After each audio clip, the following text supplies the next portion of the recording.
as some of you know, I spent about 30 years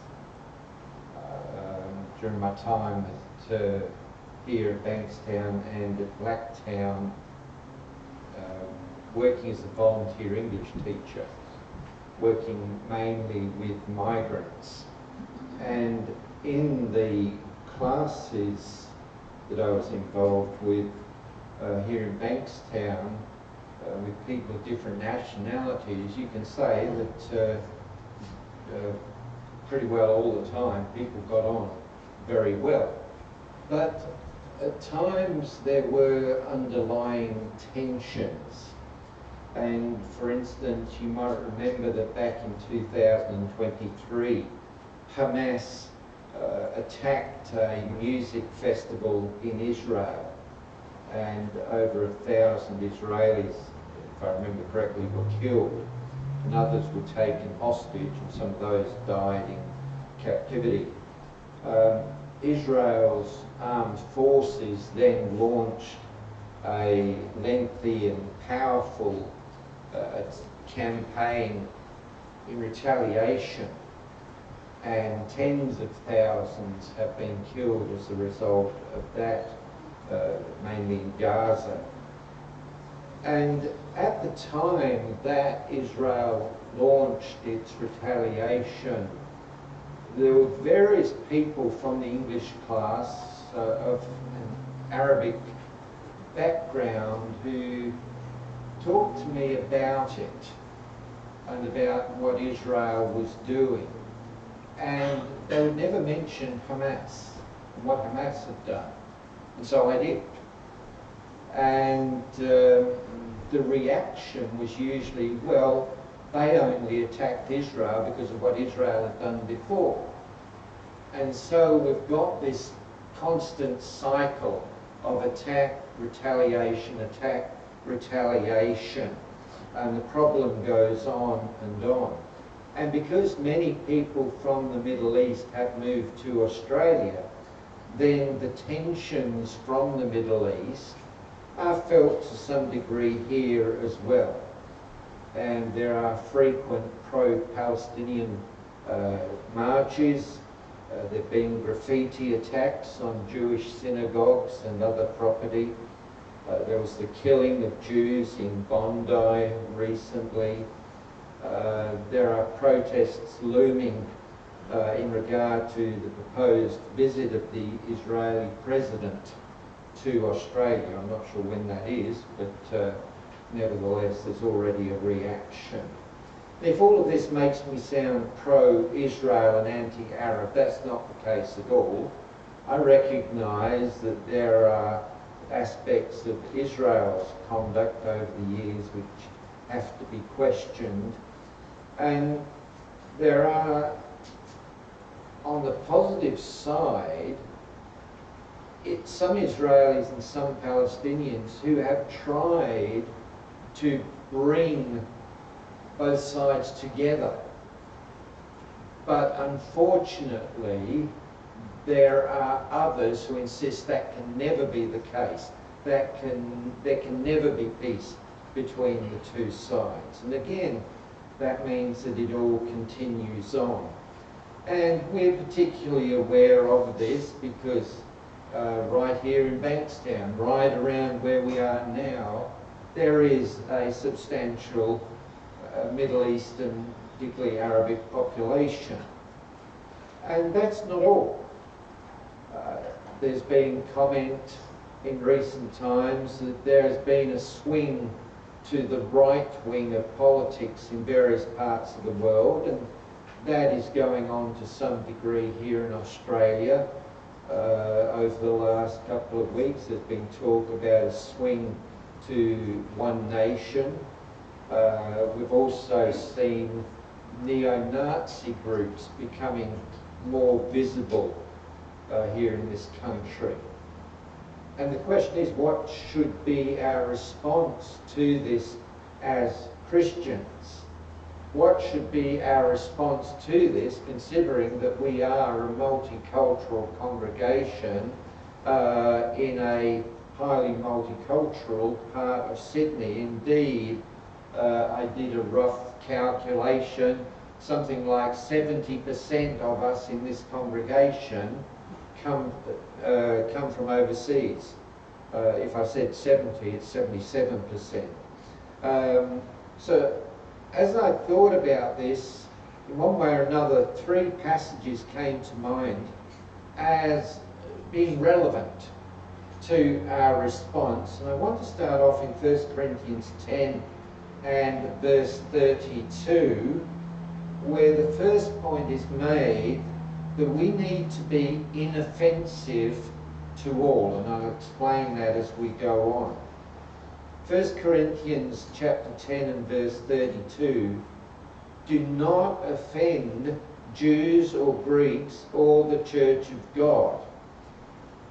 Now, the word offend here translates a Greek word, because the New Testament was written in Greek. So we look up the meaning of that word, and according to Thayer, it means having nothing for one to strike against. In other words, I'm not behaving in such a way as to cause others to turn against me. Not leading others into sin by one's mode of life. And then Vine's definition, not causing to stumble, refraining from doing anything to lead others astray. And then from Cattell's Theological Dictionary, the sense of being inoffensive or pleasant to all men, the avoidance of anything which might shake others in their faith or keep them from faith and thus prevent their salvation. So you sum all of that up. We as Christians should not do anything which, number one, may cause other Christians to lose their faith, or number two, may cause those who are not yet Christians to dismiss the faith, to reject it, to avoid it. Look at the wider context here in 1 Corinthians 10. I'll read from verse 31. Therefore, whether you eat or drink or whatever you do, do all things for the glory of God. Do not offend Jews or Greeks or the church of God, just as I also please everyone in all things, not seeking my own benefit, but the benefit of the many, so that they may be saved. So our behaviour then as Christians in the world is to be what we looked at over the last couple of weeks in the Sermon on the Mount, where, as Boone read, we are to be salt in the world, in making the world a better place, and we are to be light in the world, reflecting the glory of God, proclaiming the glory of God, being light into darkness, light in darkness.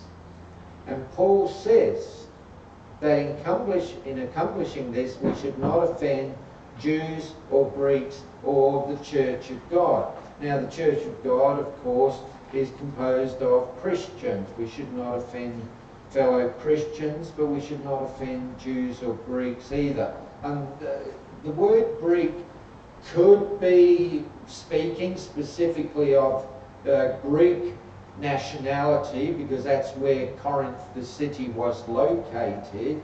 On the other hand, by the time of the early church, the word Greek had developed a general meaning which applied to all Gentiles, and Gentiles were non-Jews. So if you take Jews, people who are not Jews, people who are Christians, that's everybody.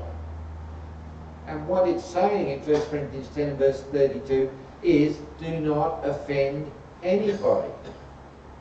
But the problem is that people do get offended about a whole range of things, and some people, it seems, will get offended by anything. And so, what do we do in that situation? Well, that's nothing new. If you read through the New Testament, particularly the book of Acts, you'll see that people got offended back then. Even though thousands of Jews became Christians, there were those who were offended by Christianity and turned against it, and that includes the Jewish leadership, and they on several occasions arrested Christians such as Peter and John, and then all of the apostles, and said, why are you trying to bring this man's blood, Jesus' blood, upon us? And they didn't like the fact that the apostles were preaching the gospel. And similarly, there were Gentiles who got offended as well. There's an example of that over in Acts chapter 19, when Paul was preaching in the city of Ephesus, and we read in verse 23 that, 24, that a man named Demetrius stirred up a protest there. And he was worried, and others were worried too, because they were silversmiths. Ephesus was the city of Artemis, and a great temple there built to this goddess, a pagan goddess. And with Paul converting people to Christianity, there were these silversmiths thinking, well, we're losing business here because people are becoming Christian, they're not buying what we're making. And it says here, in verse 28, when they heard this and were filled with rage, they began shouting, saying, great is Artemis of the Ephesians. And this went on and on. I'm just trying to spot how long it went on for, but I've lost it in there somewhere. But that's just, again, they'd taken offence at this outsider who came in proclaiming Christianity. But there's a problem here. People say, well, if you stop preaching about Christianity, you wouldn't be offending people. But we've got this statement in in Acts 5 and verse 29. Peter and the apostles answered, we must obey God rather than men. We've got to speak up about the gospel. So what do we do? Well, we could walk away. If some people are offended, then you don't want to harden their offence anymore, and so you could just walk away. And indeed, Jesus did indicate there were times when that was appropriate, such as Matthew 10 and verse 23, and this is Jesus speaking, but whenever they persecute you in one city, flee to the next. And Jesus on occasions talked about shaking the dust off their feet, and the apostles moving on. And we see Paul and his fellow workers at times doing that very thing as well, moving on. But there's also the matter of diplomacy. And as I've read many times, I really like the example of Paul over in Acts chapter 17 and verse 22. Paul here is in Athens, a city full of pagan idols, and according to verse 16, he was provoked by this. And being invited to speak, there was this issue of, well, what could he say without offending them? And he uses diplomacy. He uses tact. Acts 17 verse 22, Paul stood in the midst of the Areopagus and said, men of Athens, I see that you are very religious in all respects. For while I was passing through and examining the objects of your worship, I also found an altar with this inscription, to an unknown God. Therefore what you worship in ignorance, this I proclaim to you. And there was that altar, in case they'd missed out on any gods. They had all these idols and so forth, but they'd also allowed for the fact that maybe they'd missed one out. And so it says here, there was an altar to the unknown God. And Paul says from that, wow, you're really religious. The fact was, they were really pagan, they were really idolatrous. But he uses tact. He uses diplomacy. And so we too should consider that maybe there's ways to speak about things without being, as it were, in your face about it and upsetting people. Going back to the passage there in 1 Corinthians 10 and verse 32, in the context, Paul is speaking about eating and drinking. The church there in Corinth would have had Christians who were Jewish and Christians who were pagan. And those who were Jewish would probably have been raised as Jews before they converted to Christianity, and thus they would have been raised with the various teachings of the Old Testament, and that included restrictions on various foods that they were not to eat. And even though the New Testament was now in force for Christians, still those Jews, having been raised in the ways of the old law, would have adopted many things as part of their culture, including what to eat and what not to eat. On the other hand, pagan culture didn't have those same restrictions, and so Gentiles would eat any sort of meat, I assume, and also quite likely, because this was a practice, the meat that they bought may well have come from pagan sacrifices. And there would have been Jews not happy about eating that meat, even though the meat had not changed. So what you would have had is a clash of cultures, not only in Corinth but elsewhere. Gentile culture versus Jewish culture, and that could have carried over into the church. And so if the church was having a lunch, a barbecue like we have, you know, what are you going to serve up in the way of meat? And so what Paul says here and in other places is Christians really need to consider one another in regard to matters such as culture. And Paul says here, do not offend Jews or Greeks or the church of God. And so verse 31, whatever you eat or drink, whatever you do, do it for the glory of God.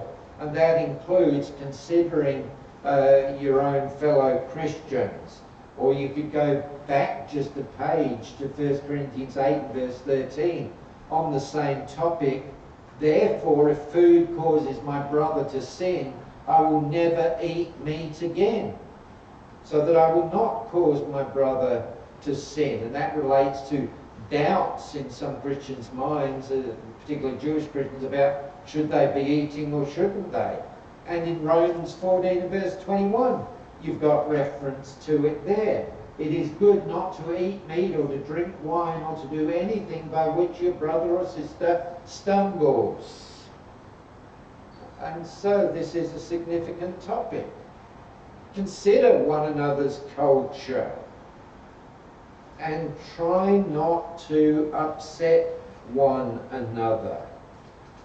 So if we are in a multicultural setting, either within the congregation or in the community, we need to avoid giving offence.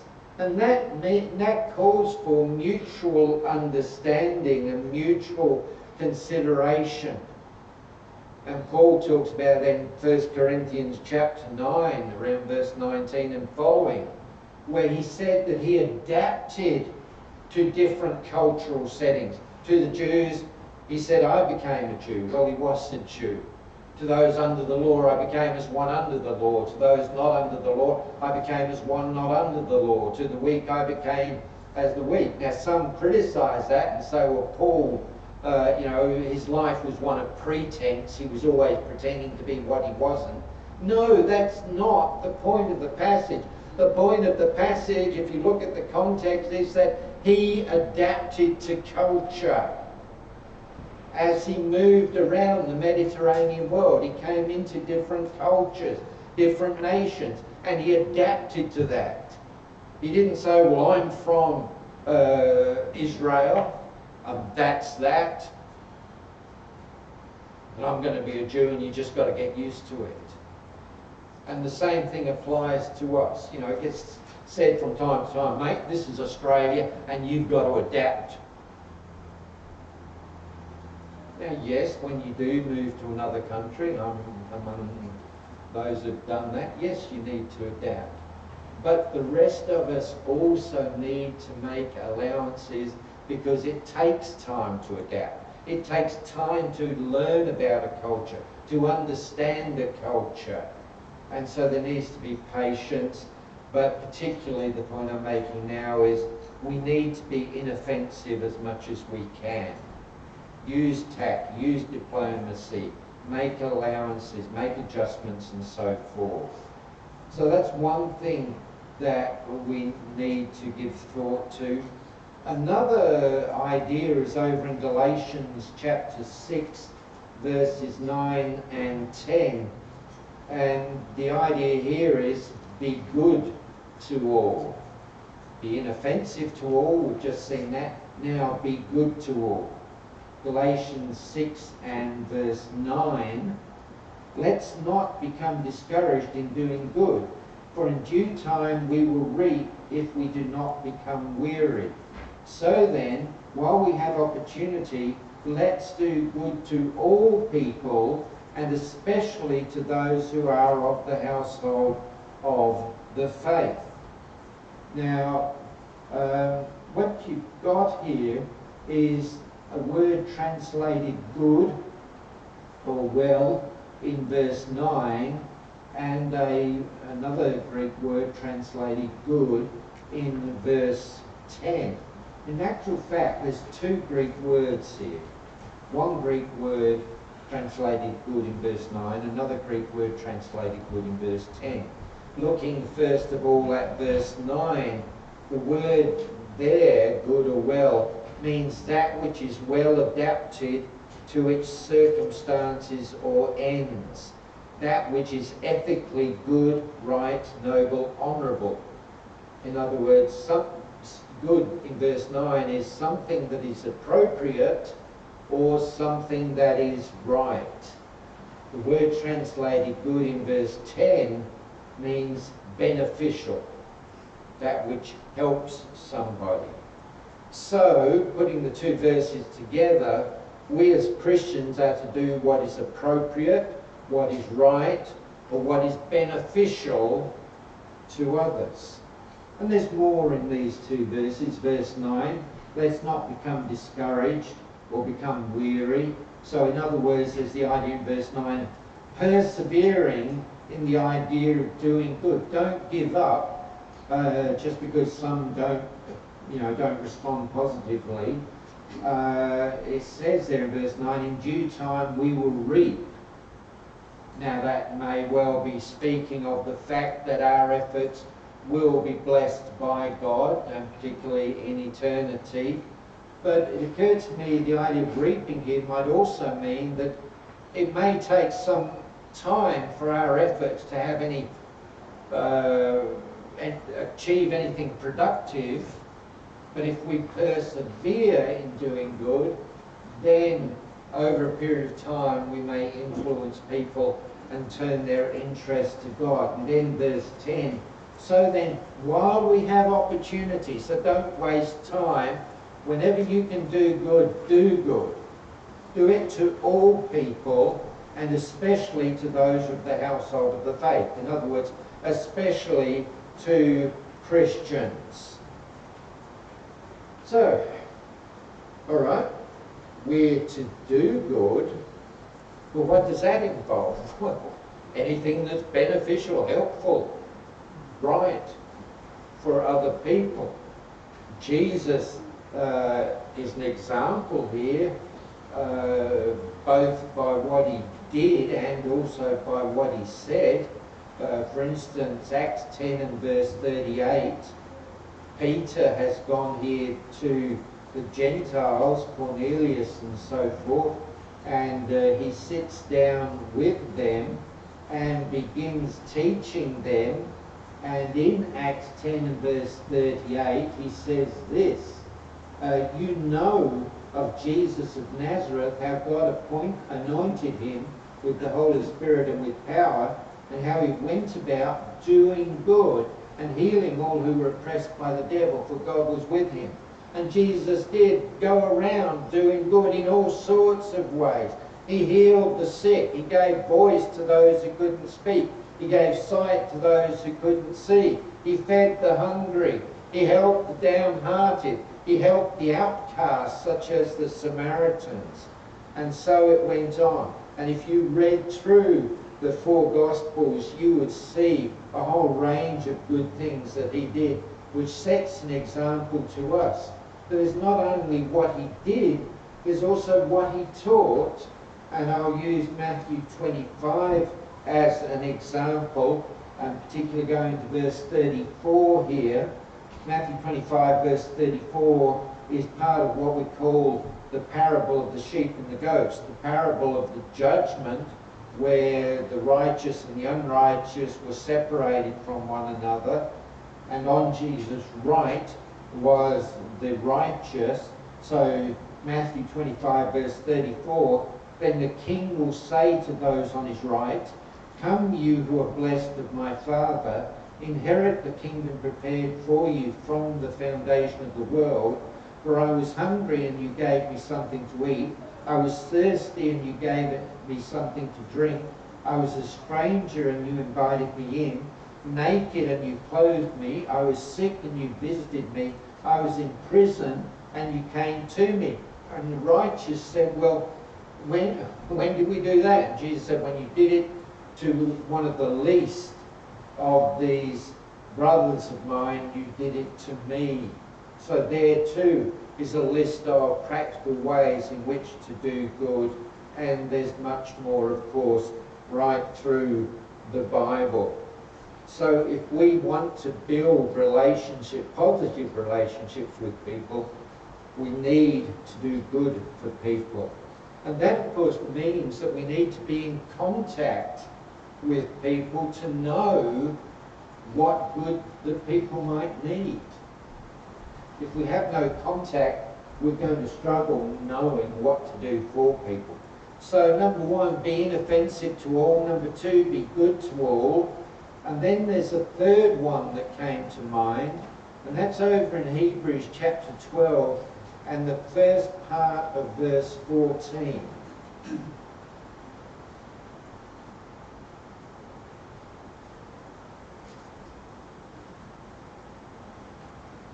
Hebrews 12 verse 14, pursue peace with all people. Pursue peace. The Greek word here that's translated pursue means to seek after eagerly, earnestly endeavour to acquire. So this is something that we're eager about. It's something that we really want. We want to achieve peace with all people. Unfortunately, and sadly even in the church, there are some people who seem to dedicate themselves to disagreeing, to arguing, to falling out with others. Now that should not be the way that we are as Christians. We need to be people who are earnestly seeking to establish peace. Well, what's peace exactly? Well, Thayer in his lexicon says it's harmony, it's concord.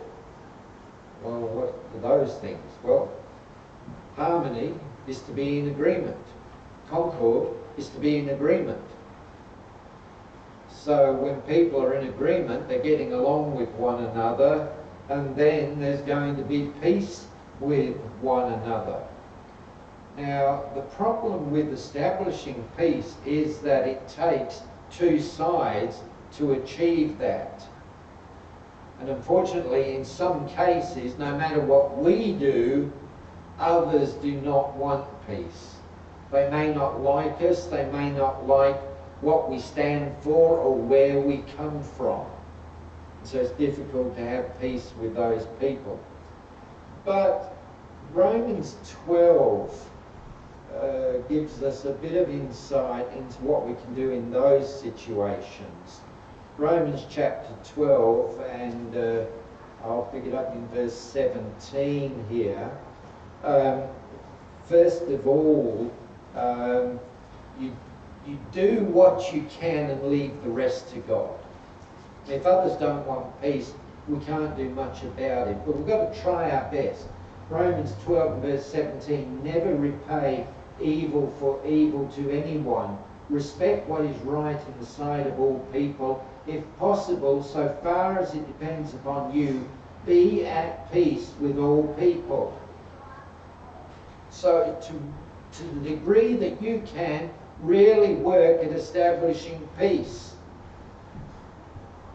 But then, if some people want to be enemies with us, they want to disagree with us, well, we can, as we've already seen, turn away. Or we can, with patience, await the opportunity to do something positive when it arises.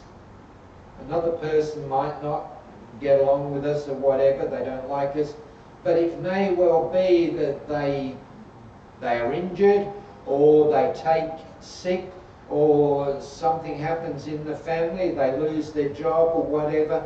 It may be at that situation that we have an opportunity to build bridges, and that's what we should do. Verse 20 of Romans 12, but if your enemy is hungry, feed him. If he is thirsty, give him a drink. And verse 21 says, do not be overcome by evil, but overcome evil with good. So if somebody's nasty to you, don't throw that back at them, but seek an opportunity to do something positive in order to establish a peaceful relationship.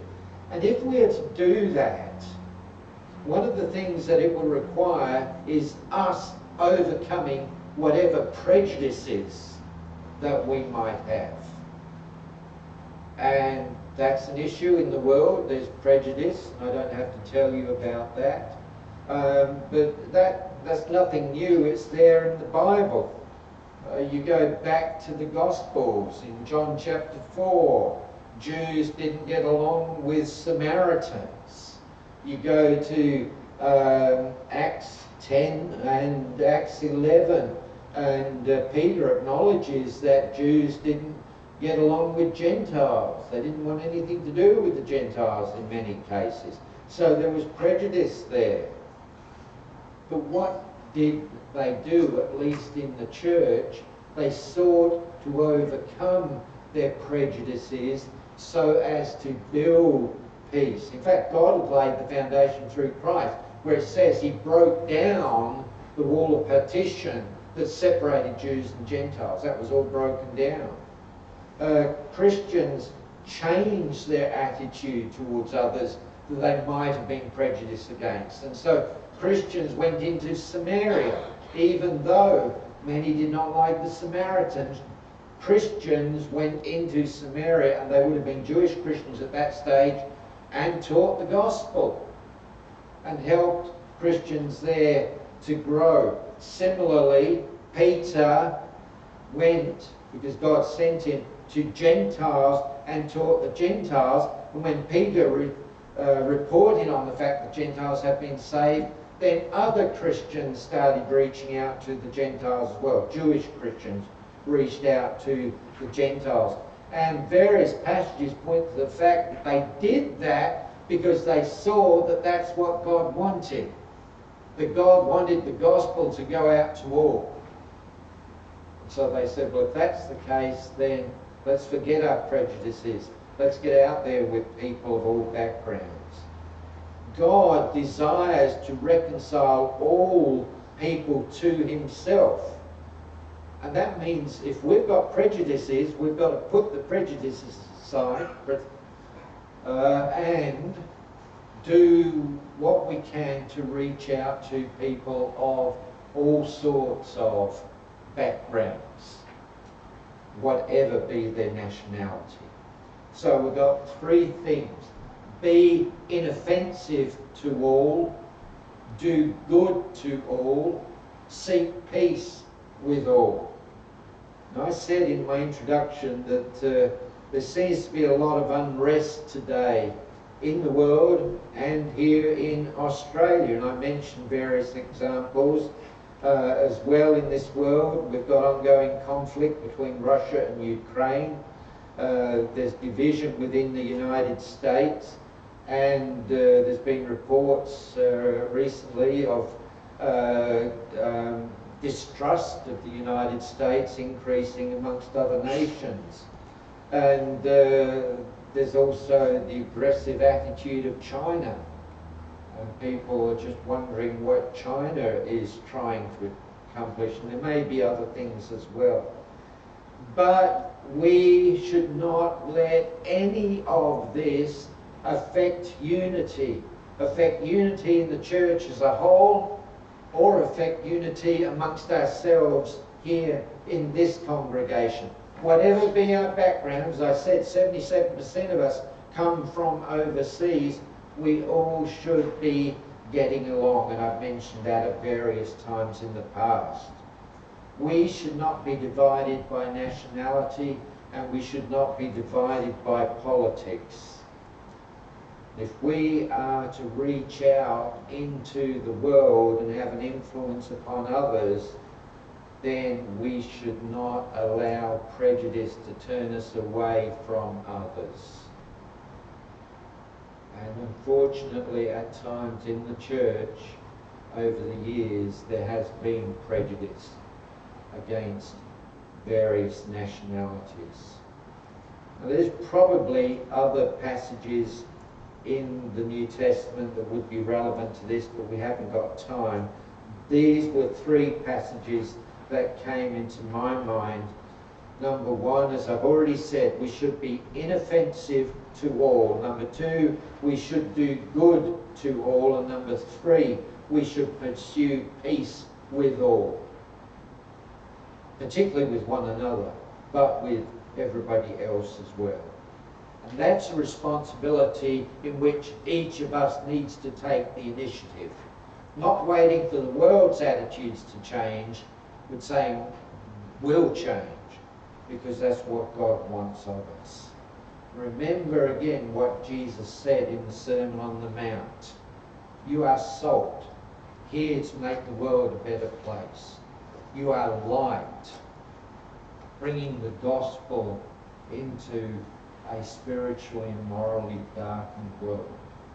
So yes, there is friction occurring in the world, but we don't have to be part of that. We can overcome whatever social prejudice, whatever national prejudice there is, and we can do our very best to build bridges with people that will enable us to point people towards the gospel. Let's stand and sing.